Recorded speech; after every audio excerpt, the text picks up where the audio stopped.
Hello दोस्तों, स्वागत है आप सभी का विज्ञान वृक्ष के ऑनलाइन प्लेटफॉर्म पे। आज हम डिस्कस करने वाले हैं एफ ब्लॉक की most expected question for the CSIR net examination. Start करते हैं क्वेश्चन से।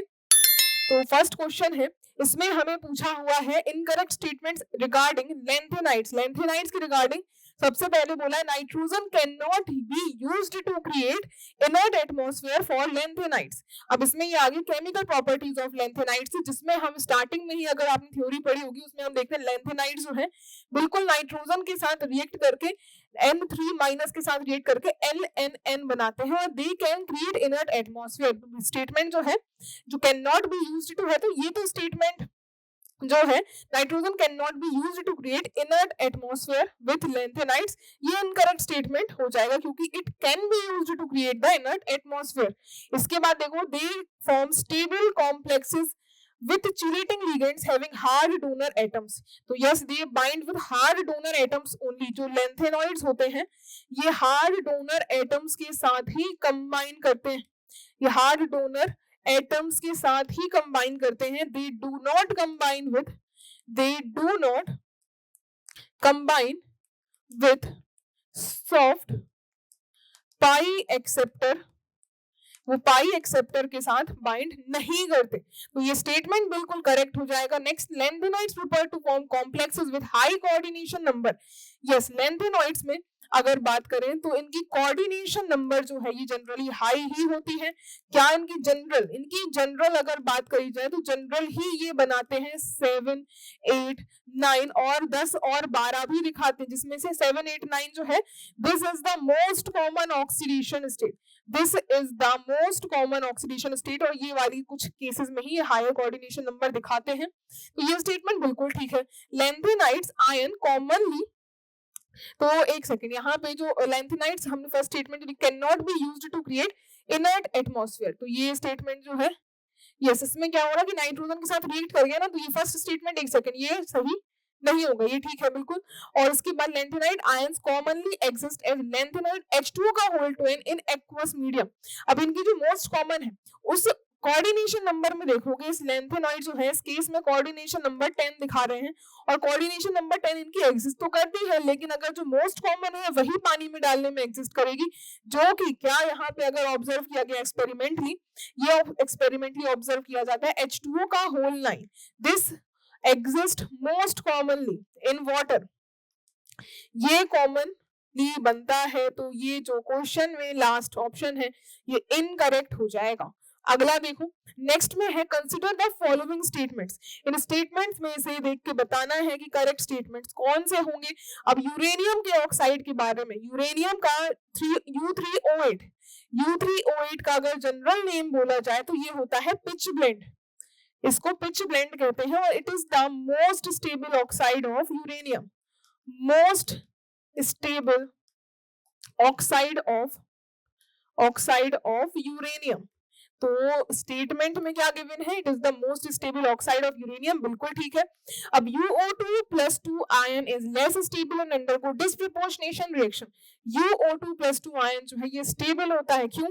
क्योंकि इसमें uranium is in the +2 oxidation state, इसमें तो स्टेबल होगा, बल्कि यूरेनियम का O2 में अगर सिंगल पॉजिटिव चार्ज है ये डिस्प्रपोर्शनेट करता है U2O2 पॉजिटिव में और UO2 में, जिसमें ऑक्सीडेशन स्टेट क्या निकल के आती है, इसमें होती है +5 ऑक्सीडेशन स्टेट, इससे ये ऑक्सीडाइज होता है +6 में, रिड्यूस भी हो जाता है +4 में। तो this is the disproportionation reaction जिसमें UO2 पॉजिटिव डिस्प्रपोर्शनेट करता है, ना कि UO2 पॉजिटिव। तो लेस स्टेबल नहीं है, ये स्टेबल है, सेकंड ऑप्शन इनकरेक्ट होगा। थर्ड में है सीरियम नाइट्रेट, इसको कहते हैं सीरियम नाइट्रेट और इसमें है होल 6 और 2 माइनस। कोऑर्डिनेशन नंबर नाइट्रेट होता है बाइडेंटेड लीगेंड होता है, तो कोऑर्डिनेशन नंबर 6 इंटू में 2 यानी कि 12 और इसका आइकोसाहेड्रल स्ट्रक्चर बनता है, आइकोसाहेड्रल स्ट्रक्चर बनता है। और दूसरा केस दे रखा है UO2 नाइट्रेट और बोला है इनकी सेम ज्योमेट्री होगी।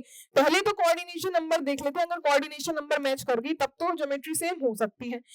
UO2 NO3 का होल थ्राइस और इसमें होल कॉम्प्लेक्स में है माइनस। जैसे कि ये बाइडेंटेड था, कोऑर्डिनेशन नंबर और तो है मोनोडेंटेड, तो 2 इंटू में 1 प्लस 3 इंटू में 2 ये 2 प्लस का 6, कोऑर्डिनेशन नंबर आ गई 8 और इसमें थी 12। भाई ज्योमेट्री तो सेम नहीं होगी, बिल्कुल सेम नहीं होगी। और इसकी अगर ज्योमेट्री की बात करें तो ये एग्जिस्ट करता है 8। इसकी ज्योमेट्री क्या होती है? इसकी होती है हेक्सागोनल, हेक्सागोनल बाईपिरामिडल। इसकी हेक्सागोनल बाईपिरामिडल ज्योमेट्री निकल के आती है। और इसका अगर स्ट्रक्चर देखना चाहो, इसका स्ट्रक्चर देखना चाहो तो नेक्स्ट पेज पे देख सकते हैं। इससे रिलेटेड भी कई बार क्वेश्चन पूछा गया है। इसमें था यूरेनियम और नाइट्रेट अटैच होता है बाईडेंटेड, और अगर इसमें हेक्साडेंटेड तो पहले तो एक ऑक्टाहेड्रल शेप बना लो और इसमें हम 3 नाइट्रेट को ज्वाइन कर देंगे। ये रहे 3 नाइट्रेट। इस तरीके से ये 2 ऑक्सीजन के थ्रू बाइडेंटिसिटी दिखाते हैं और जो 2 एक्स्ट्रा ऑक्सीजन है वो अबव और बिलो इस प्लेन के प्रेजेंट रहेंगे। ये है hexagonal bipyramidal geometry. This is hexagonal bipyramidal geometry. ये ज्योमेट्री हो जाएगी। तो ऑप्शन सी तो गलती हो गया। Lanthanide ions behave as hard acid, thus prefer to bind ligands having hard donor atom। ये हमने अभी देखा था कि ये हार्ड डोनर एटम्स के साथ ही बाइंड करते हैं। तो yes, fourth is the right statement. तो ए एंड डी इसमें करेक्ट ऑप्शंस हो जाएंगे। तो बी ऑप्शन यहाँ पे दोनों को कंबाइन करके सही होगा। आगे बढ़ते हैं। नेक्स्ट क्वेश्चन है, नेक्स्ट क्वेश्चन में बोला हुआ है कि इनमें से कितनी स्पीशीज जो है वो एग्जिस्ट करेंगे। टोटल नंबर ऑफ स्पीशीज है तो एनएटी, लेकिन इसको एमएसक्यू के इसमें एस को एमसीक्यू में अगर कन्वर्ट करना चाहे ऑप्शन इसको बना सकते हैं A B C D. Option 2 4 sorry इसमें 2 3 4 एंड 5 ये हमने ऑप्शंस बना लिए। टोटल है 1 2 3 4 5 यहाँ पे। तो इसमें से कितने सही होंगे? इनमें से ऑप्शंस को हमने क्रिएट कर लिया है। तो इन सभी का आंसर आ जाएगा। ये पूरी की पूरी केमिकल प्रॉपर्टीज लैंथेनॉइड की थ्योरी में पढ़ाई जाती है और इसको हमने डिस्कस भी किया है। तो लैंथेनॉइड का hydroxide, yes it exist, it exist. और कैसे? लैंथेनॉइड +3 में और 3 OH माइनस। अगर इसको रिएक्शन होती कैसे है तो ये एग्जिस्ट तो करता है। और लैंथेनॉइड का LNN ये तो हमने अभी देखा कि इसमें लैंथेनॉइड +3 और N3 माइनस ये तो एग्जिस्ट करता ही है। ये तो हमने अभी ही पहले वाले क्वेश्चन में ही देख लिया था। लैंथेनॉइड का नाइट्राइड बनता है, ये भी एग्जिस्ट करेगा। LNH2 ये होता है हाइड्राइड, ये होता है हाइड्राइड। इसमें Ln+3 होता है और H माइनस का होल ट्वाइस और एक इलेक्ट्रॉन।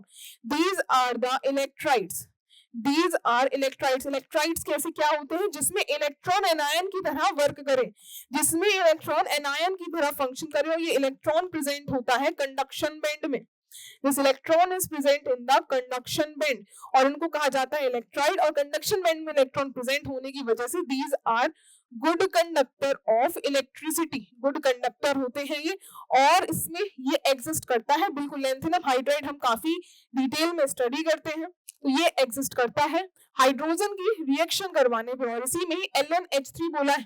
तो जब हम LnH2 जो फॉर्म इलेक्ट्राइड होता है इसको ही अगर हाई प्रेशर पे हीट करवा देते हैं तो LnH3 का फॉर्मेशन हो जाता है। LnH3 का फॉर्मेशन हो जाता है। तो ये सेकेंड थर्ड ये सारे के सारे एग्जिस्ट करेंगे। और LnC2 होता है कार्बाइड, LnC2 होता है कार्बाइड, LnC2 इसमें भी Ln+3 ही ऑक्सीडेशन स्टेट में होता है, C2 माइनस।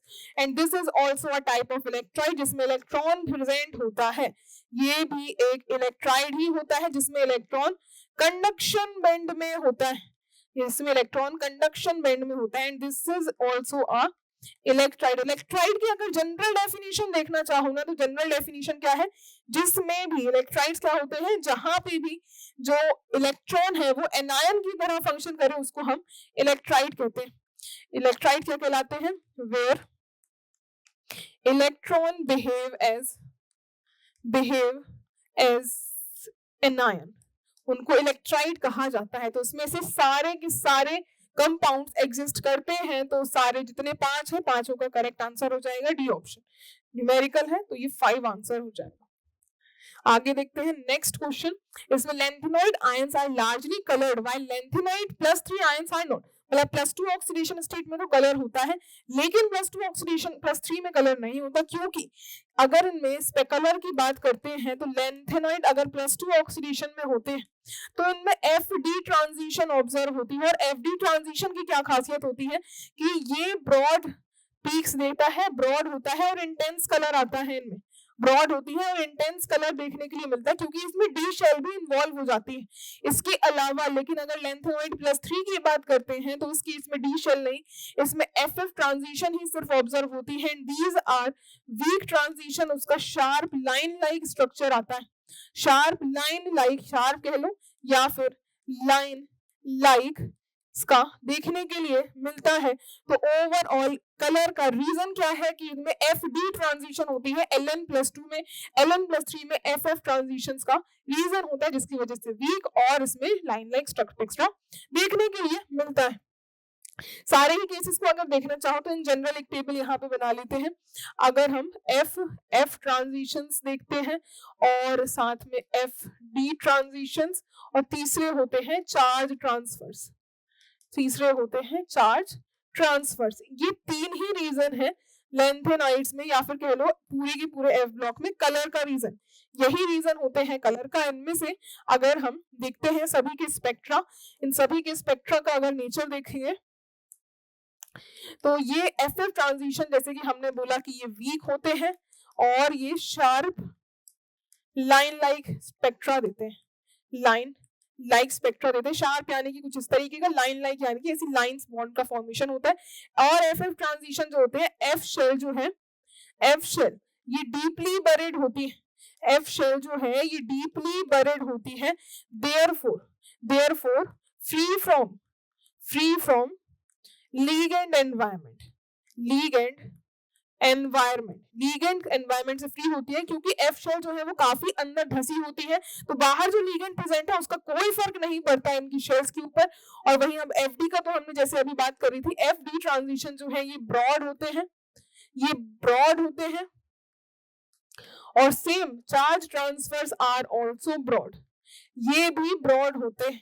और इनका स्पेक्ट्रा क्या होता है, इनका इंटेंस स्पेक्ट्रा निकल के आता है, इंटेंस स्पेक्ट्रा होता है। सेम इनका भी इंटेंस स्पेक्ट्रा ही होता है, इनका भी इंटेंस स्पेक्ट्रा ही होता है। तो हम यहाँ क्वेश्चन में, यहाँ तो क्वेश्चन हमारा सॉल्व हो ही गया था, आगे देखेंगे क्वेश्चन।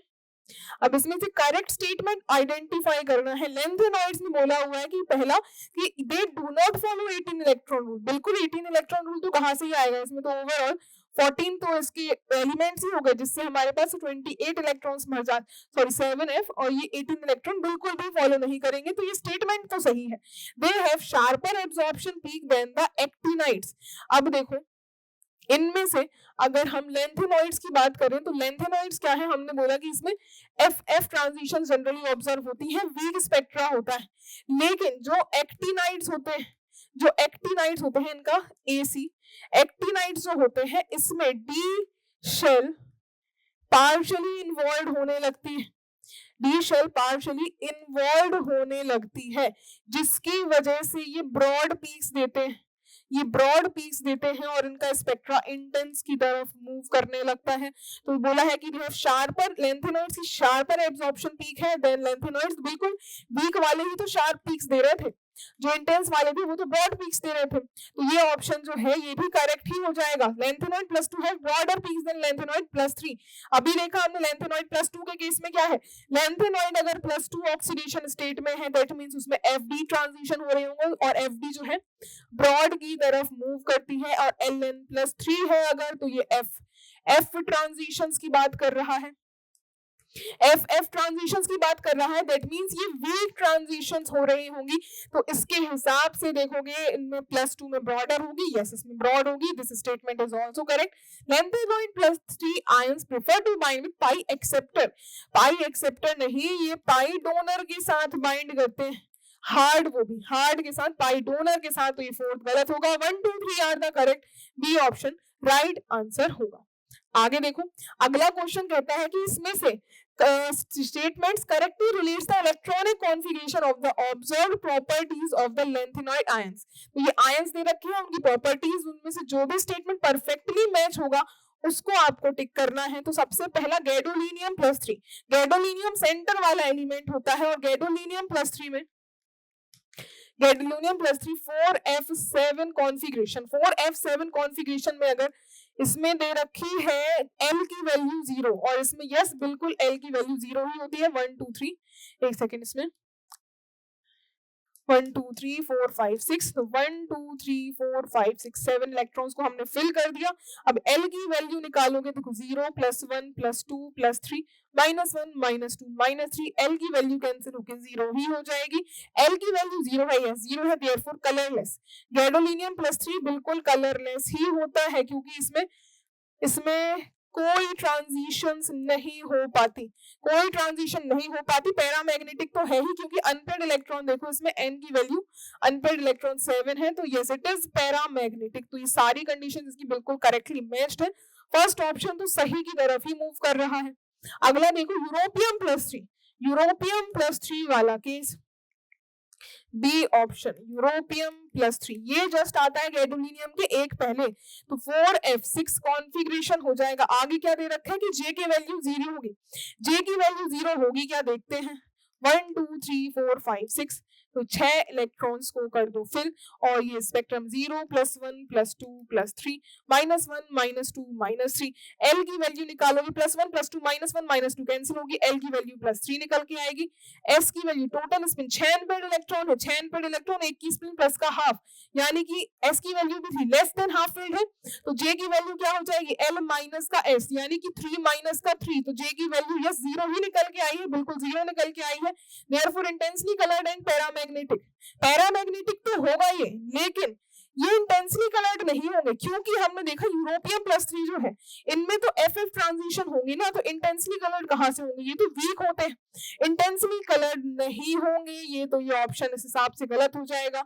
नेक्स्ट देखो ल्यूटेशियम +3, ल्यूटेशियम +3 जो है ये लास्ट एलिमेंट होता है, और इसमें J की वैल्यू बोला है कि 1 होगी। देखो ल्यूटेशियम +3 के केस में, ल्यूटेशियम +3 का अगर केस, ये लास्ट इलेक्ट्रॉन है 4f40 और फुली फिल्ड है, और हाफ फिल्ड वाले केस में तो भाई L की वैल्यू 0 होती है, L की वैल्यू तो इनमें 0 होती है, इसमें L की वैल्यू 0 होगी, तो ये जो ऑप्शन में L की वैल्यू दे रखी है वही गलत है, वही गलत दे रखी है, देयरफॉर हाईली मैग्नेटिक नहीं, इसमें ये ऑप्शन गलत हो जाएगा। क्योंकि अच्छा J की वैल्यू है, J की वैल्यू बोला है कि 1 होगी, J की वैल्यू बोला है कि 1 होगी, तो इसमें हम J की वैल्यू निकाल के देख लेते हैं।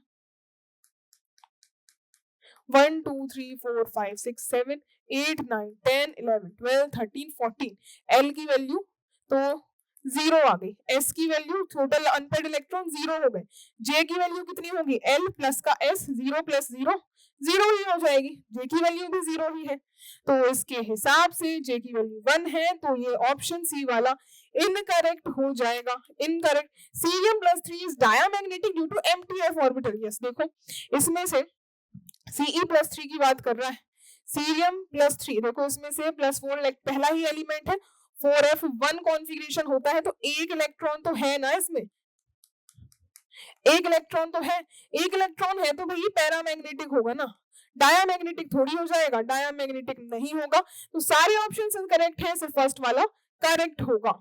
अगला देखो, नेक्स्ट क्वेश्चन देखो, इसमें identify the correct statement of the following, correct statement इनमें से पहले है कि Nd+3 का यहाँ कलर होगा सिमिलर Er+3 के साथ, तो अगर कलर सिमिलर बताना है तो इसके लिए हमारे पास एक टेबल होती है, इसमें एक टेबल के बेसिस पे हम बता सकते हैं, तो इसमें हमें लिखने होते हैं एलिमेंट्स, पहले तो सारे एलिमेंट्स को, आधे एलिमेंट्स को नीचे सीरीज से लिख के आओ, फिर वापस से ऊपर की तरफ मूव करो। देखो जैसे सबसे पहले लैंथेनम +3, सीरियम +3, सारे एलिमेंट्स को गैडोलीनियम तक लिखते थे,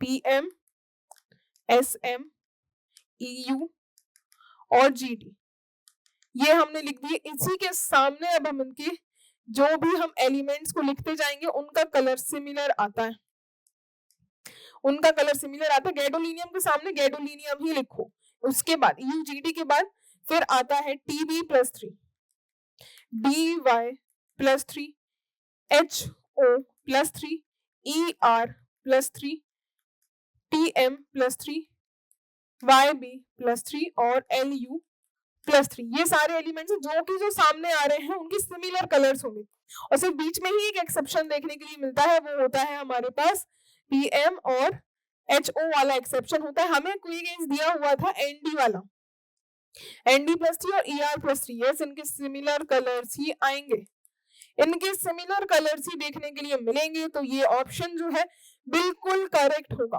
बिल्कुल करेक्ट होगा। Gradual decrease in the radius of lanthanide element is not followed by EU and YB।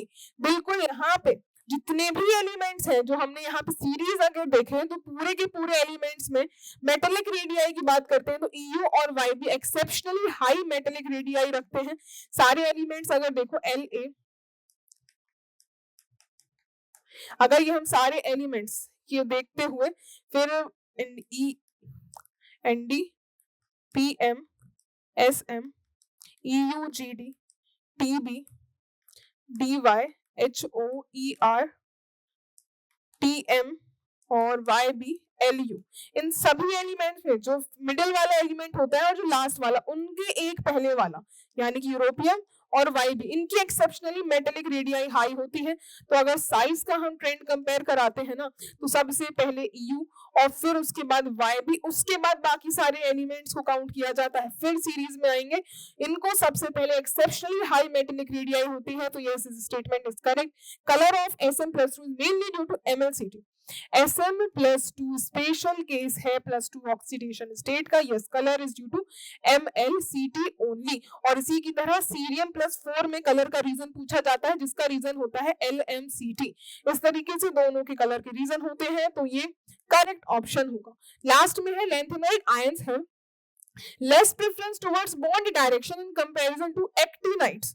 तो इस केस में देखो अगर इसमें हम बॉन्ड की प्रेफरेंस किस बेसिस पे बताते हैं कि जो लैंथेनाइड आयंस होते हैं, जो लैंथेनाइड आयंस होते हैं इनमें जो पहली 3 आयोनाइजेशन एनर्जीज होती है, इनकी जो पहली 3 आयोनाइजेशन एनर्जी होती है इनका सम जो है लो होता है, that's why they are ionic. Ionic bonds बनते हैं लैंथेनाइड के केस में। आयोनिक बॉन्ड है that means no bond preference, no bond preference.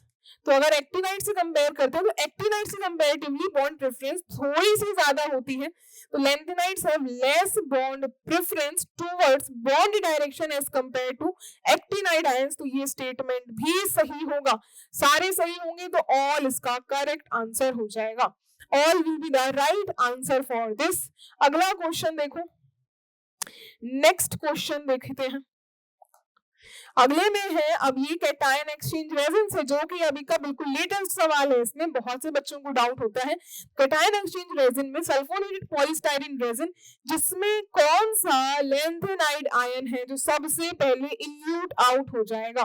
जैसे अगर रेजिन होती है तो इस तरीके से कॉलम होता है उसका, इस तरीके से कॉलम बनता है, ये कॉलम इसका बनता है और इसमें इनके कॉलम्स में ये कॉलम से यहाँ पे हम रेजिन को बाइंड करते हैं और इसमें कौन से जो छोटे साइज वाली रेजिन के आयंस होते हैं वो बाइंड करते हैं रेजिन से, जो लार्जर वाले होते हैं वो इल्यूट आउट हो जाते हैं। तो ये रेजिन है, सल्फोनेटेड रेजिन है, यानी कि SO3H ग्रुप होगा और जो रेजिन से बाइंड होता है तो H+ निकलता है और लैंथेनाइड आयन बाइंड कर लेता है।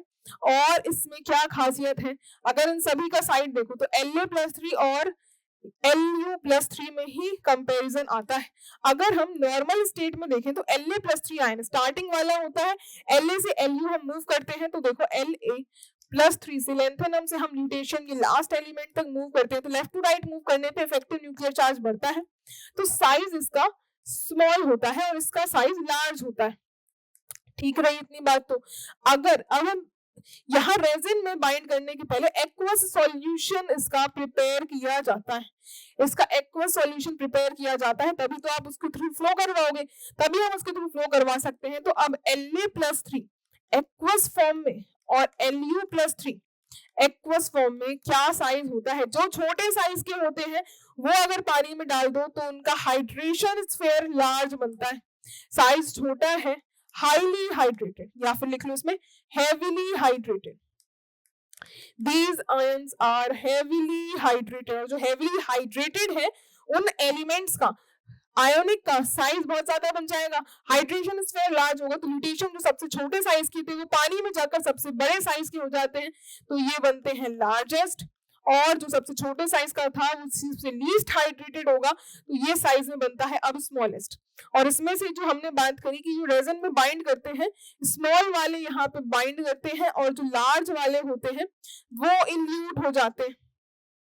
वो इल्यूट हो जाते हैं। तो स्मॉलेस्ट जो है ये रेजिन से बाइंड करेगा, रेजिन से बाइंड करेगा, और जो लार्जेस्ट है इल्यूट हो जाएगा, इल्यूट आउट। और दूसरे शब्दों में इस बार जो एग्जामिनेशन में पूछा हुआ था, यानी कि फ्रीली मूव कर जाएगा रेजिन के थ्रू, यानी कि फ्रीली मूव करेगा थ्रू रेजिन, थ्रू रेजिन। जो लार्जेस्ट होगा वो फ्रीली मूव करेगा, दैट मींस यहाँ लुटेशियम +3 इसका सही आंसर होगा। आगे देखते हैं अगला सवाल। अब नेक्स्ट में पूछा हुआ है कि इनमें से इनर ट्रांजिशन एलिमेंट्स, यानी कि लैंथेनाइड्स की ही बात हो रही है, एफ ब्लॉक की ही, इनमें से करेक्ट स्टेटमेंट कौन सी है? Among lanthanide lutetium +3 ion have the highest partition function coefficient between tri n butyl phosphate and concentrated nitric acid. तो जो ट्राई एन ब्यूटाइल फॉस्फेट होता है, इसका शॉर्ट फॉर्म में हम इसको TBP भी कहते हैं, और it is an organic solvent, it is an organic solvent. अब इसका क्या लेना देना है पार्टीशन फंक्शन से? तो पार्टीशन फंक्शन कहलाता क्या है? अगर हम पार्टीशन फंक्शन का अगर हम फॉर्मूला देखें, पार्टीशन फंक्शन कहलाता है, पार्टीशन फंक्शन, इसके लिए फॉर्मूला क्या होता है? सॉल्युबिलिटी इन, solubility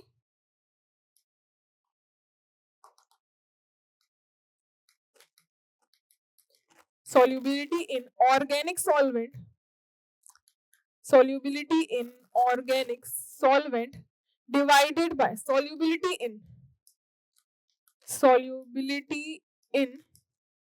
polar solvent, polar solvent। अब इनमें से देखो कि जो भी हमारे पास अगर ऑर्गेनिक सॉल्वेंट है ना, तो ऑर्गेनिक सॉल्वेंट होते हैं नॉन पोलर, ऑर्गेनिक सॉल्वेंट होते हैं नॉन पोलर। और एक कंडीशन हमें पता है कि like dissolve like, like dissolve like, मतलब कि जो पोलर वाले होंगे वो सॉल्युबल होंगे पोलर में, और जो नॉन पोलर वाले होंगे वो नॉन पोलर में सॉल्युबल होंगे। तो अब इसमें क्वेश्चन के हिसाब से देखो कि बोला है कि लैंथेनाइड में से हाईएस्ट पार्टीशन फंक्शन बिटवीन, इसमें अगर ट्राई एंड ब्यूटाइल फॉस्फेट का नाइट्रिक एसिड के साथ सॉल्यूशन लेते हैं तो वो सॉल्यूशन ऑर्गेनिक कहलाएगा। तो इस रेशियो में हिसाब से हमें बताना होगा कि किसका पार्टीशन फंक्शन ज्यादा होगा। अब इसमें से देखो, अगर हम tri n butyl phosphate, tri n butyl phosphate, इसका अगर हम केस देखें तो जो हम पार्टीशन फंक्शन निकालते हैं तो इसकी ऑर्गेनिक सॉल्वेंट में जो सॉल्युबिलिटी होगी, अगर ये खुद ही सॉल्वेंट ऑर्गेनिक है तो उसमें जो सॉल्युबिलिटी हमने बोली ऑर्गेनिक सॉल्वेंट में वो हाई होगी, तो उसका न्यूमरेटर ज्यादा होगा, न्यूमरेटर ज्यादा है तो पार्टीशन फंक्शन हाई निकल के आएगा, ये हाई निकल के आएगा। अगर वही कोई सॉल्वेंट ऐसा ले लिया होता जो नॉन पोलर होता, और नॉन पोलर सॉल्वेंट होता, अगर सॉरी यस ये तो नॉन पोलर ही है, तो इस केस में क्या होता कि नॉन पोलर सॉल्वेंट है, ऑर्गेनिक है, तो इसकी सॉल्युबिलिटी ज्यादा है। वही उसी की जगह उल्टा अगर हमने कोई पोलर सॉल्वेंट ले लिया होता तो पोलर सॉल्वेंट ही ऑर्गेनिक सॉल्वेंट में सॉल्युबिलिटी अच्छी नहीं होती, न्यूमरेटर कम होता, डिनोमिनेटर ज्यादा होता, तो फिर पार्टीशन फंक्शन जस्ट रिवर्स हो जाता। तो अगर हम कभी भी ऑर्गेनिक सॉल्वेंट लेंगे तो फिर हमारे पास पार्टीशन फंक्शन हाई आएगा, और इसी के अलावा अगर हमने इसी केस में ही अगर हमने पोलर सॉल्वेंट ले लिया होता कोई, तो पोलर सॉल्वेंट के केस में जो पार्टीशन फंक्शन निकल के आता, पार्टीशन फंक्शन उस केस में लो होता। ये वाला केस था हमारे पास पहला वाला। तो ऑप्शंस में देखोगे तो लैंथेनाइड्स में हाईएस्ट पार्टीशन कोएफिशिएंट होगा, तो यस बिल्कुल ठीक है। इसमें ल्यूटेशियम, एक सेकंड, ल्यूटेशियम को भी दे रखा है तो इसमें आयन भी इंपॉर्टेंट है, आयन भी इंपॉर्टेंट है। अब आयन कैसे इंपॉर्टेंट है? ल्यूटेशियम +3, ल्यूटेशियम +3 आयन जो होगा ये स्मॉलेस्ट साइज का होगा, और स्मॉलेस्ट साइज का अगर यहाँ पे आयन ले रखा है दैट मींस ये इसकी बेसिसिटी, ये जो बेसिसिटी होगी इसकी बेसिसिटी होती है कम, उसके हिसाब से ये ओवरऑल ये आयंस कैसे होते हैं। अब देखो इसमें से एक चीज और समझने की जरूरत है, एक चीज और समझने की जरूरत है। लैंथेनम, लैंथेनम से जब हम ल्यूटेशियम की तरफ मूव करते हैं, लैंथेनम +3 से जब हम ल्यूटेशियम +3 की तरफ मूव करते हैं, लेफ्ट टू राइट मूव करने पे होता क्या है कि जब हम मूव कर रहे हैं तो साइज जो होगा आयंस का, साइज डिक्रीज करता है, साइज डिक्रीज करता है। और फजान्स रूल से आंसर आएगा कि फजान्स रूल क्या कहता है? फजान्स कहता है कि कैटायन का साइज जितना ज्यादा स्मॉल होगा कोवेलेंट कैरेक्टर उतना ही हाई होगा, और उल्टा इसका आयोनिक कैरेक्टर ज्यादा होगा, तो लेफ्ट टू राइट मूव करने पे साइज जो है घट रहा है, that means covalent character increase हो रहा है और आयोनिक कैरेक्टर घट रहा है, आयोनिक कैरेक्टर डिक्रीज हो रहा है, आयोनिक कैरेक्टर हो रहा है डिक्रीज, दैट मींस जो लेंथेनम प्लस 3 आयन है ये आयोनिक कैरेक्टर इसका हाई होगा, इसमें आयोनिक कैरेक्टर हाई होगा। तो अगर हमसे ल्यूटेशियम की बात करी हुई है तो ल्यूटेशियम जो है आयोनिक कैरेक्टर कम रख रहा है, दैट मींस इसमें कोवेलेंट कैरेक्टर है ज्यादा और आयोनिक कैरेक्टर कम होने का मतलब क्या हुआ, तो ये पोलैरिटी इसकी कम होगी, पोलैरिटी इसकी कम होगी, आयोनिक बॉन्ड्स वो पोलैरिटी ज्यादा रखते हैं, जो कम आयोनिक है दैट मींस उसमें पोलैरिटी कम होगी, दैट मींस ये क्या होगा, मोर सॉल्यूबल होगा ऑर्गेनिक में, मोर सॉल्यूबल होगा ऑर्गेनिक सॉल्वेंट में। तो यस आयन से भी बहुत ज्यादा फर्क पड़ता है, लेकिन इसी की जगह अगर लेंथेनम प्लस 3 ले लिया होता तो लेंथेनम प्लस 3 वाला ये क्या होता, ये होता more soluble in polar solvent, more soluble in polar solvent हो जाता। तो फिर ओवरऑल इस हिसाब से हमें ल्यूटेशियम के लिए पूछा था, तो ल्यूटेशियम के लिए कहानी बिल्कुल ठीक बैठेगी, तो ये आंसर जो ऑप्शन है बिल्कुल सही होगा, ऑप्शन होगा बिल्कुल करेक्ट। लेंथेनम का lanthanide plus 3 ions can be separated by ion exchange chromatography, वही आयन एक्सचेंज रेजन का जो हम सेपरेशन टेक्निक पढ़ते हैं एग्जैक्टली वही ये होती है, यस बी ऑप्शन करेक्ट होगा। थर्ड आयनाइजेशन एनर्जी इटेरोबियम की हायर होगी देन ल्यूटेशियम, तो इसका आंसर आएगा इसकी आयोनाइजेशन एनर्जी को देख के, तो इसमें से पहले हम YB और LU इनका जनरल इलेक्ट्रॉनिक कॉन्फ़िगरेशन क्या होता है, जो भी वैलेंस शेयर है, और उसके बाद इसमें होता है 5D में 1 इलेक्ट्रॉन और 4F में 13 इलेक्ट्रॉन्स, और इसमें ल्यूटेशियम में 5D में, इसमें एक सेकंड इसको तो हम कन्वर्टेड फॉर्म में लिखते हैं, कन्वर्टेड फॉर्म में लिखते हैं, या फिर इसी तरीके से लिख लो 5D1 और उसी तरीके से ही लिख लो वही ठीक है, और 5D इसमें 1 और 4F 14। तो इसमें पूछा हुआ है कि थर्ड आयोनाइजेशन एनर्जी किसकी ज्यादा है, तो अगर पहले तो हम 2 इलेक्ट्रॉन निकाल लेंगे, 2 इलेक्ट्रॉन निकलेंगे तो ये क्या होगा, इसमें हाँ इसमें एक चीज और, इसमें 6s2b है, 6s2b है, तो इसमें 2 इलेक्ट्रॉन्स निकाल लेंगे तो ये 2 इलेक्ट्रॉन्स s के निकल जाएंगे, तो 4f14 तक ही बचेगा, और इसी तरीके से इसमें से 2 इलेक्ट्रॉन निकलेंगे 4f14 और 5d1 भी रह जाएगा। तो अब ये स्टेबल हो चुका है 4f14 वाला इलेक्ट्रॉनिक कॉन्फ़िगरेशन, 4f14 जो है ये स्टेबल हो गया, तो इससे इलेक्ट्रॉन निकालना अब डिफिकल्ट होगा।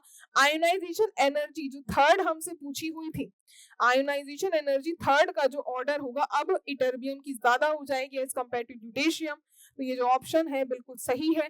Intensely yellow colour of cerium plus 4 solution arises due to FF spectra, जब हमने सेमेरियम प्लस 2 का देखा था कि उसमें MLCT का रीजन था, वही हमने सीरियम प्लस 4 का भी देख लिया था कि इसमें FF स्पेक्ट्रा नहीं, प्लस 4 में LMCT रीजन होता है। और ऐसा होता क्यों है, क्योंकि जो सीरियम प्लस 4 है, सीरियम प्लस 4 में इलेक्ट्रॉन्स जो है वो 0 बचते हैं, और ligand to metal charge transfer कब होता है, जब मेटल जो है वो लोअर ऑक्सीडेशन स्टेट में होता है, जिसमें इलेक्ट्रॉन्स प्रेजेंट ना हो, इलेक्ट्रॉन्स की कमी हो, तो उसी केस में ligand to metal charge transfer देखा जाता है, और vice versa metal to ligand का केस होगा, तो ये ऑप्शन गलत हो जाएगा। A B C correct option है, तो ये B option right, B option right. Next देखो अगला सवाल ये रहा, इसमें अब मैग्नेटिक मूवमेंट के बेसिस पे एक टर्म सिंबल और मैग्नेटिक मूवमेंट एक ही क्वेश्चन में दोनों के फॉर्मूलाज कवर हो जाएंगे। मेनली इसमें फॉर्मूला पता होना चाहिए, अप्लाई करना बहुत ही सिंपल होता है। क्वेश्चन में दे रखा है सीरियम मैग्नीशियम और NO3 का होल फॉर्म .20H2O, तो इसमें अगर हमें मेनली काम है सीरियम की ऑक्सीडेशन स्टेट निकालना, क्योंकि इसी के करस्पॉन्डिंग हमें मैग्नेटिक मूवमेंट निकालना है और ग्राउंड स्टेट टर्म सिंबल भी निकालना है। तो इसमें से अगर चार्ज को बैलेंस करके देखो तो लेट अस सपोज इसकी ऑक्सीडेशन स्टेट x है, और उसी के साथ मैग्नीशियम की तो हमें पता है कि +2 होगी, और साथ में नाइट्रेट में -1 होती है, तो माइनस का 12 इज इक्वल टू 0। इसके हिसाब से निकालेंगे तो +6 माइनस का 12 equal to 0, 2x is equal to 6, तो इसमें ऑक्सीडेशन स्टेट निकल के आ जाएगी सीरियम की +3। अब सीरियम की +3 ऑक्सीडेशन स्टेट से हम इसके ऑर्बिटल्स को ड्रॉ करेंगे, 1 2 3 4 5 6, 1 2 3 4, एक सेकेंड, सीरियम +3 है तो इसमें तो F1 कॉन्फ़िगरेशन रहेगा, एक ही इलेक्ट्रॉन को फिल करेंगे। अब एक इलेक्ट्रॉन को फिल कर रहे हैं, टर्म सिंबल का फॉर्मूला क्या होता है? टर्म सिंबल बराबर, ये हम L से करते हैं, ऊपर आता है 2s + 1, 2s प्लस का 1 और नीचे J की वैल्यू। अब S, L और J की वैल्यू कैसे निकालनी है, यही बस बात होती है। तो अब एक एक करके देखो। S की वैल्यू, अब देखो ये बीच वाला तो 0 +1 +2 और ये है +3, -1 -2 -3, सिर्फ एक ही शेल में है तो L की वैल्यू तो 3 आ गई। S होता है नंबर ऑफ अनपेड इलेक्ट्रॉन, एक इलेक्ट्रॉन है तो इसकी हाफ स्पिन हो गई, और इसमें 2s + 1 की वैल्यू निकालने जाएंगे तो वैल्यू आ जाएगी 2, 2s + 1 की वैल्यू हो जाएगी 2, और L की वैल्यू, सॉरी J की वैल्यू जो है वो अगर लेस देन हाफ फिल्ड होती है तो L - S है, L - S है तो फिर ये है L3 माइनस का 1/2, तो ये वैल्यू 6 माइनस का 1 यानी कि 5/2 ये वैल्यू हो जाएगी। तो टर्म सिंबल क्या निकल के आएगा? टर्म सिंबल हो जाएगा 2, L की वैल्यू 3 है। अब L की वैल्यू से हम कैसे इसकी L बनाते हैं? अगर L की वैल्यू 0 1 2 3 4 5, तो 0 के लिए S शेल होती है, 1 के लिए P होती है, इसी तरीके से मूव करते जाएंगे S P D F G और H I J के ऐसे बढ़ते जाएंगे। हमारे पास वैल्यू आ रही है 3 यानी कि शेल होगी F, शेल होगी F तो 2 के नीचे आ जाएगा F। J की वैल्यू कितनी आई है? 5/2, इसकी वैल्यू आई है 5/2। ऑप्शन एलिमिनेट करते हैं, 5/2 2 5/2, ये 7/2 वाले ऑप्शंस कट जाएंगे। इसके बाद अब हमें मैग्नेटिक मोमेंट निकालना है। मैग्नेटिक मोमेंट निकालने का फॉर्मूला F ब्लॉक के लिए थोड़ा सा डिफरेंट होता है, थोड़ा सा नहीं काफी डिफरेंट होता है। तो अब इसमें हम मैग्नेटिक मोमेंट निकालते हैं, इसका फॉर्मूला होता है G √में J + 1 बोर मैग्नेटोन, ये फॉर्मूला होगा। J की वैल्यू तो हमें पता है, G क्या होता है यहाँ पे? Lende factor, it is Lende factor, इसे लेंडे फैक्टर भी कहते हैं और साथ में इसे गायरोमैग्नेटिक रेशियो भी कहा जाता है, इसे गायरोमैग्नेटिक रेशियो भी कहा जाता है। अब G की वैल्यू निकालते कैसे हैं? G की वैल्यू बराबर होती है, इसको हम निकालते हैं 3/2 प्लस और ब्रैकेट में लेते हैं S इंटू में S + 1 और साथ में माइनस का L + 1 whole divided by 2J J + 1। एक तो ये फॉर्मूला भी लगा सकते हो और दूसरा ये बराबर होता है 1/2 प्लस, इसमें एक सेकंड, ये होता है फॉर्मूला 1 प्लस और साथ में S इंटू में S + 1 माइनस का L इंटू में L + 1 प्लस का J इंटू में J + 1 whole divided by 2J J + 1, ये होता है इसका ओवरऑल फॉर्मूला। तो इसके हिसाब से आप पहले G की वैल्यू निकालना, इसके फॉर्मूले में पुट करके आंसर आ जाएगा, इसके फॉर्मूले में पुट करके आंसर आ जाएगा। तो इसमें देखो अगर G की वैल्यू निकालते हैं, G की वैल्यू अगर हम निकालते हैं 3/2 प्लस का, और S की वैल्यू हमने कितनी निकाली थी? S की वैल्यू थी 1/2, 1/2 प्लस का 1 और माइनस L की वैल्यू निकाली थी 3 इंटू में 3 प्लस का 1 whole divided by 2J J + 1। J की वैल्यू कितनी आई थी? J की वैल्यू आई थी हमारे पास 5/2 और साथ में 5/2 प्लस का 1। तो आई थिंक जब इसमें आप कैलकुलेट करके G की वैल्यू निकालोगे तो शायद अप्रोक्सीमेटली 6/7 आएगी, वो आप कैलकुलेट करके देख लेना, आपको आंसर इसका क्या देखने के लिए मिलेगा। सॉल्व करने की आई थिंक इसमें नीड है नहीं क्योंकि ये फॉर्मूला है सीधा, आप इसको खुद ही सॉल्व करके देख लेना। आंसर मैं बता देती हूँ 2.5 बोर मैग्नेटोन, जो हम ओवरऑल फॉर्मूला, इस फॉर्मूला में फाइनल ये कौन सी स्लाइड आ गई, फाइनली ये जो हम म्यू की वैल्यू निकालेंगे, म्यू की वैल्यू आएगी बोर मैग्नेटोन में, पहले आप इससे G की वैल्यू निकालोगे, G की वैल्यू को पुट कर दोगे म्यू के फॉर्मूले में और J की वैल्यू हमें पता ही है, उससे हम बोर मैग्नेटोन में मैग्नेटिक मूवमेंट निकाल लेंगे। आंसर होगा इसका बी ऑप्शन। अब हम आगे मूव करते हैं, नेक्स्ट क्वेश्चन में पूछा हुआ है इनमें से कौन सा हैलाइड का पेयर मेटेलिक कंडक्टिविटी दिखाएगा। तो फर्स्ट ऑप्शन में देखो, इसमें दे रखा है LaI3, तो इससे क्लियरली समझ में आ रहा है कि दैट लेंथ +3 ऑक्सीडेशन स्टेट में और I3 माइनस, इस तरीके से है। तो अब इसमें इलेक्ट्रॉन नहीं एक्ट कर रहा, इसमें इलेक्ट्रॉन एक्ट नहीं कर रहा, इसमें एक सेकंड सुनो, I- का होल थ्राइस, इसमें इलेक्ट्रॉन एक्ट नहीं कर रहा है इलेक्ट्राइट की तरह, तो ये वाले नहीं होंगे। जहां पे भी 3 है आयोडीन, वो इलेक्ट्राइट्स की तरह फंक्शन नहीं करेंगे। अब ये I2 है, ये I2 वाला करेगा, लेकिन यहाँ ल्यूटेशन के साथ I3 वाला नहीं करेगा। LaI2 वाला तो करेगा, I3 वाला नहीं करेगा। देखो थोरियम आयोडाइड, थोरियम आयोडाइड यानी कि थोरियम प्लस 3 ऑक्सीडेशन स्टेट में और I माइनस का होल ट्वाइस, और ये इलेक्ट्रॉन जहां पे भी इलेक्ट्रॉन्स हैं दे आर मेटेलिक कंडक्टर्स, और सेम यहाँ पे लेंथेनम का आयोडाइड, तो इसमें भी लेंथेनम प्लस 3 ऑक्सीडेशन स्टेट में I माइनस का होल ट्वाइस और एक इलेक्ट्रॉन, और यही इलेक्ट्रॉन हमने देखा था ये कंडक्शन बैंड में प्रेजेंट होता है which is responsible for the conductivity. तो इसमें से हैलाइड के पेयर मेटेलिक कंडक्टिविटी सिर्फ बी, और जो लास्ट ऑप्शन है डी ऑप्शन, इसमें दोनों ही पेयर्स हैं। इसके पहले जो बी और डी ऑप्शन थे इनमें से एक था लेकिन दोनों पेयर्स नहीं थे, तो आई थिंक क्लियर हो गया होगा। इसमें देखो नेक्स्ट क्वेश्चन में करेक्ट स्टेटमेंट्स रिगार्डिंग यूरेनियम पूछा है। यूरेनियम के regarding most stable oxidation state of uranium is +6, yes बिल्कुल इसकी +6 ही मोस्ट स्टेबल ऑक्सीडेशन स्टेट होती है, UO2 2+ में एग्जिस्ट करती है, यस बिल्कुल राइट है। इन यूरेनोसीन इट्स ऑक्सीडेशन स्टेट इज +4। यूरेनोसीन क्या होता है? यूरेनोसीन में यूरेनियम और C8 और H8 ये इसका होल ट्वाइस, तो U8 C8 और H8 की 8 मेंबर की रिंग अटैच होती है, ये है 8 मेंबर की रिंग, और इसी तरीके से सेम नीचे भी 8 मेंबर की रिंग अटैच होती है, ये रही 8 मेंबर की रिंग, और ये रिंग जो है इसमें से जो C8 H8 है इसमें 2- चार्ज होता है, इस रिंग में 2- का चार्ज देखने के लिए मिलता है, और इसके हिसाब से यूरेनियम में अगर 2 है और न्यूट्रल है तो +4 ही ऑक्सीडेशन स्टेट होगी, yes this statement is correct. In UO2 +2 colour is due to LMCT, yes बिल्कुल यहाँ पे यूरेनियम के ऑक्साइड्स में LMCT की वजह से ही कलर दिखाते हैं। Electronic configuration of uranium corresponds to, इसकी यूरेनियम का इलेक्ट्रॉनिक कॉन्फ़िगरेशन, अब जैसे एक्टिनियम होता है पहला, उसके बाद थोरियम आता है, उसके बाद Pa, फिर उसके बाद यूरेनियम, फिर आता है नेपच्यून, तो इसके हिसाब से इलेक्ट्रॉनिक कॉन्फ़िगरेशन जब मूव कराएंगे तो इसमें तो ये पहला है एक्टिनियम तो डी ब्लॉक का होगा, और इसमें आएगा F1 5F1, इसमें F2, ये होगा F3, यस देखो इसमें F में 3 है और D में 1 electron 7s2, yes this is the right electronic configuration. Fourth भी करेक्ट होगा, all statements are correct, 1 2 3 4 all statements are the right answers, all are the right answers.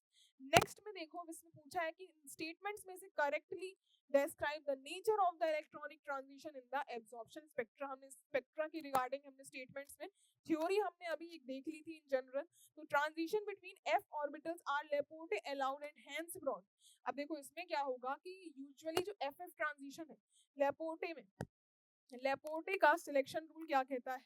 लेपोर्टे का सिलेक्शन रूल कहता है कि डेल्टा L की value should be equal to +-1, लेकिन जो lanthanoids होते हैं इनमें हमें FF ट्रांजिशंस देखने के लिए मिलते हैं, और FF ट्रांजिशन यानी कि L की वैल्यू F अगर शेल आई है तो 3 से 3 में ट्रांजिशन हो रहा है, डेल्टा L की वैल्यू आ रही है 0, तो जितने भी FF ट्रांजिशन हैं they are Laporte forbidden transition, these are Laporte forbidden transition. क्यों है लेपोर्टे फॉरबिडन? क्योंकि सिलेक्शन रूल के अकॉर्डिंग जो डेल्टा L की वैल्यू है दैट या तो वो +1 होनी चाहिए या तो -1 होनी चाहिए, यानी कि एक का चेंज आना चाहिए, लेकिन यहाँ पे F से F में ट्रांजिशन है तो L की वैल्यू चेंज नहीं हो रही, तो ये लेपोर्टे फॉरबिडन हो जाएंगे। तो transitions between F orbital Laporte allowed नहीं होते, ये नहीं होते, और साथ में ब्रॉड भी नहीं होते, ये वीक होते हैं, ये वीक होते हैं। FF वाले कैसे होते हैं? दीज आर ब्रॉड नहीं, ये वीक होते हैं।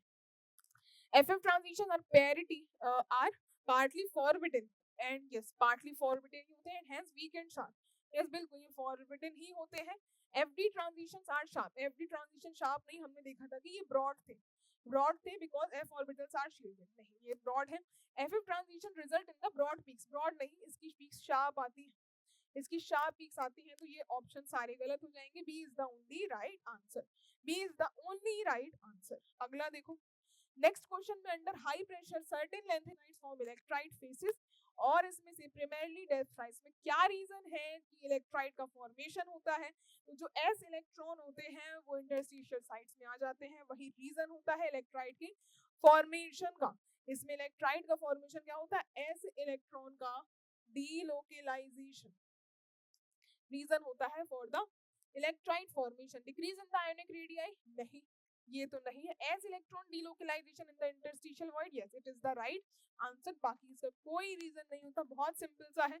इसके बाद अगला देखो क्वेश्चन, इसमें samarium +3 show significantly higher observed magnetic movement than its calculated value. Calculated यानी कि जो हम बोर मैग्नेट्रोन के फॉर्मूले से निकालते हैं उस फॉर्मूले में तो वैल्यू कम होती है।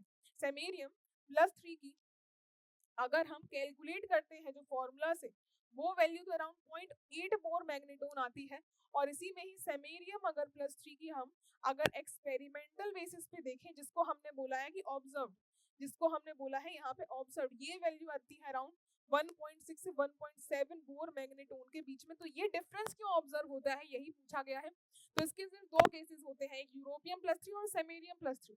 ये रीजन क्या होता है इसमें, देखो दो केसेस होते हैं, दोनों का ही सेम रीजन है, एक तो यूरोपियम +3 और दूसरा सेमेरियम +3। इनमें क्या पाया गया, देखो जनरली क्या होता है, जनरल केस में जो ग्राउंड स्टेट और एक्साइटेड स्टेट होते हैं वो क्या होते हैं, थोड़े यहाँ पे उतने ज्यादा, यहाँ पे इतनी एनर्जी नहीं होती, तो इसमें गैप ठीक ठाक होता है कि ग्राउंड स्टेट में जंप नहीं हो पाता। लेकिन इन दोनों केसेस में जो ग्राउंड स्टेट और एक्साइटेड स्टेट होते हैं ये क्लोजली स्पेस्ड हो जाते हैं। जैसे मान लो ये ग्राउंड स्टेट है, एक्साइटेड स्टेट क्लोजली स्पेस्ड हो जाते हैं, तो ग्राउंड स्टेट के इलेक्ट्रॉन जो है ये एक्साइटेड स्टेट में जंप कर जाते हैं। तो एक्साइटेड स्टेट जो है वो पॉपुलेटेड हो जाता है, इट बिकम्स पॉपुलेटेड। और ये अगर पॉपुलेटेड हो गया तो अब जो जनरली हमारे पास जो बोर मैग्नेटोन के फॉर्मूले से आता है मैग्नेटिक मोमेंट जी, ये जो फॉर्मूले से निकल के आता है अंडर रूट में J+1, इसमें ये सिर्फ ग्राउंड स्टेट के इलेक्ट्रॉन्स को ही काउंट करता है, क्योंकि इन जनरल जो है ग्राउंड स्टेट, इन जनरल अगर स्टेटमेंट देखो, इन जनरल एफ इसमें अगर इन जनरल देखो तो लेंथेनाइट्स में ग्राउंड स्टेट जो है वही पॉपुलेटेड होते हैं। तो उसी इन जनरल केस के हिसाब से ही फॉर्मूला डेराइव किया गया था, जो कि इसके फॉर्मूले से हम जनरली निकाल लेते हैं। लेकिन इन दोनों केसेस में रूम टेम्परेचर पे ही इतनी एनर्जी अवेलेबल होती है कि इनकी एनर्जी ग्राउंड स्टेट से एक्साइटेड स्टेट्स में इलेक्ट्रॉन जंप कर जाएंगे, एक्साइटेड स्टेट्स बिकम्स पॉपुलेटेड, जिसकी वजह से हमारे पास उन एक्साइटेड वालों का स्पेक्ट्रम नहीं आ पाता, उनका मैग्नेटिक मूवमेंट नहीं काउंट हो पाता। इसी वजह से एक्सपेरिमेंटली हायर वैल्यू ऑब्जर्व होती है। ऑप्शंस में देखोगे तो samarium +2 has half filled, shell से कोई लेना देना नहीं है, देयर इनकी थर्मल पॉपुलेशन यानी थर्मली एनर्जी जो है वो population of low lying excited, low lying यानी कि एनर्जीज में लो लाइंग आ चुकी है, एक्साइटेड स्टेट में यहाँ पॉपुलेशन हो चुकी है, which reduces the effective magnetic movement. यही इसका करेक्ट आंसर होगा। और इसमें जो है orbital contribution is completely quenched का मतलब कि कोई चीज को खत्म कर दिया गया हो। ऑर्बिटल कंट्रीब्यूशन इसमें क्वेंच नहीं होता, ऑर्बिटल यानी कि L की वैल्यू 0 नहीं होती, तब भी यहाँ पे आती है वैल्यू। तो इनमें से कोई रीजन नहीं है, इसमें बी ऑप्शन ही इसका राइट एक्सप्लेनेशन होगा। अगला देखो, इसमें है नेक्स्ट क्वेश्चन में which is इसमें से what is the likely product of the reaction between uranium का, यूरेनियम यहाँ eta3C3H5 और साथ में HCl की रिएक्शन करवाई हुई है। ये बहुत ही प्यारा क्वेश्चन है, पूरा हाउस से डिजाइन क्वेश्चन है, अभी तक एग्जामिनेशन में देखने को नहीं मिला है, कभी भी आ सकता है, कभी भी देखने को मिल सकता है। इसमें ये रिएक्शन देखो डायरेक्टली, ये जो eta3 जो है यानी कि इसकी डेंसिटी 3 है, C3H5 का होल 4 और इसकी HCl के साथ रिएक्शन हो रही है। ये जो eta3C5H5 है कुछ इस तरीके से देखने को मिलेगा। ये ओवरऑल तीनों ही कार्बन से डोनेशन कर रहे होंगे, तो ये तीनों कार्बन से डोनेशन होगा। ये C3 और H5 का स्ट्रक्चर है और इसमें जो डबल बॉन्ड है वो तीनों ही कार्बन से ही डोनेशन हो रहा होगा। और यही यूरेनियम के साथ, ये यूरेनियम के साथ 4, तो फिर इस तरीके से कुछ ये बॉन्ड 4 साइड से ये ड्रॉ इस तरीके से आप कर सकते हो इसको। और इसकी HCl के साथ रिएक्शन जब होती है ना तो फिर एक लिगेंड इसका अलग होता है और eta3C3H5 इसके 3 लिगेंड्स रह जाते हैं और एक लिगेंड जो निकला, इस एक लिगेंड में होता है -1 चार्ज। इसमें क्या होता है, इस एक लिगेंड को अकेले देखोगे तो इसमें माइनस चार्ज होता है, यूरेनियम इसमें उस हिसाब से +4 ऑक्सीडेशन स्टेट में रहेगा। तो अगर एक लिगेंड निकला है तो एक नेगेटिव चार्ज को काउंटर बैलेंस करने के लिए H+Cl- Cl आएगा और ये जो लिगेंड निकला है इस लीगेंड से ये C3H5 इसमें पॉजिटिव आया होगा तो उस पॉजिटिव को साथ आज उसमें सॉरी इसमें आया होगा, इस लीगेंड के साथ नेगेटिव रहता है तो इसमें H5 के साथ ये H प्लस आ जाएगा तो C3H6 ये फॉर्म हो जाएगा। तो ये है हमारे पास प्रोपीन, ये प्रोपीन का फॉर्मेशन होगा और ये होल ट्राइसियल एलाइल क्लोराइड नहीं प्रोपीन का फॉर्मेशन होगा। सी ऑप्शन इसका राइट आंसर होगा। इसमें एक और क्वेश्चन अभी बाकी है, एक और क्वेश्चन इसमें बाकी है।